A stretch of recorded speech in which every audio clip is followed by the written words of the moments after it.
Bismillahirrahmanirrahim. Allah Taala mактоолор болсун. Сүйүктүү Мухаммад саллаллаху алейхи вассаламга Аллахтын салам салаваттары болсун. Ассаламу алейкум. Бул видеого лайк басып, жана WhatsApp группаларына таратып коюңуздар туугандар.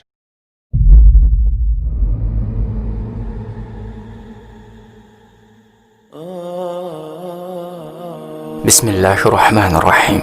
Алла Таалага чексиз мактоолор болсун.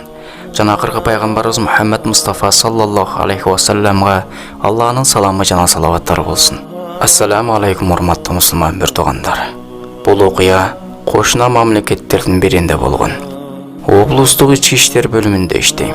Ар түрдүү окуяларга күбө боло берип, кандай гана окуя болбосун көнүп кеткенмин. Бирок жүрөк түшүргөн бир окуя эч эсимден кетпей койду. Анда эмесе окуяга көңүлүмдү бурамын.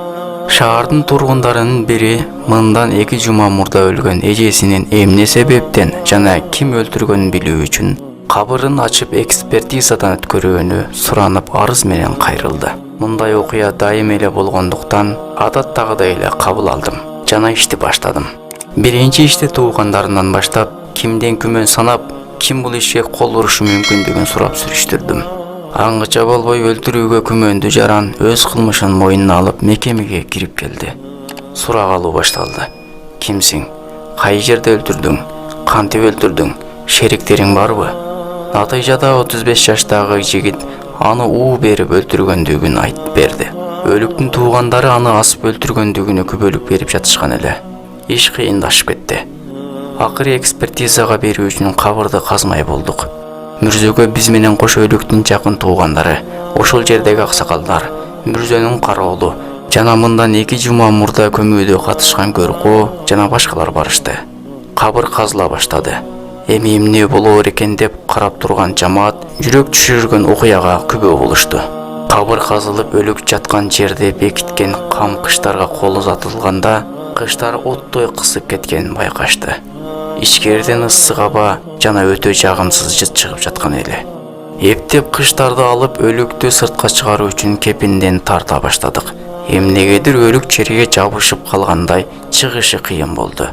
Өлүктү акыры сыртка чыгардык. Көргөн адамдар таң калуудан жакасын кармашты. Көркө, субханаллах, биз өлүктү бүтүн абалда көмгөн элек деди. Өлүктүн башы кудум бир нерсе тебелеп кеткендей бөлүнүп, сынып кеткен. Буттары бири-бирине орулуп калган. Курсак тарабында чоңдугу кол бата тургандай 3 тешик бар экен. Кабырдын ичин кимдир бирөө каттуу тырмагандай издер калган экен. О Алла, кабыр азабынан өзүң сакта деп жибердим.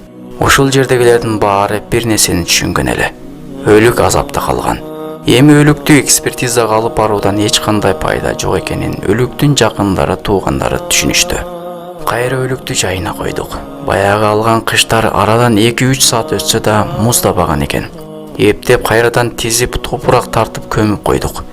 Үйгө кеч бардым. Болгон окуядан башым ооруп, тамак да ичпестен уктап калдым. Түш көрдүм. Түшүмдө бир аял мага бакырып, эмнеге кайра мени жайыма койдуң? Эмнеге мени азапка таштадың деп көз жашын көл кылып ыйлап жаткан экен. Чочуп ойгондум. Таң атты. Ишке барып кылмышка шектүүдөн сурадым. Өлгөн эже эмне иш кылат эле? Кече мүрзөдө ушундай иштер болду дедим. Кылмышкер: ал катын ошону көрө турган, өтө начар адам эле. Таап алган кесиби адамдарга акча берип пайызы менен кайтарып алчу сүткор эле.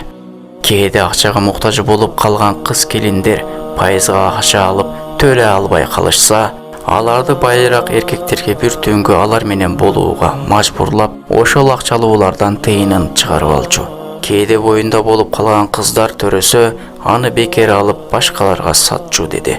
Мына сырдын чечими. Ошол окуядан кийин өзүмдүн кыңыр кыйшык иштеримди оңдоого кириштим. Билем, баары эмес.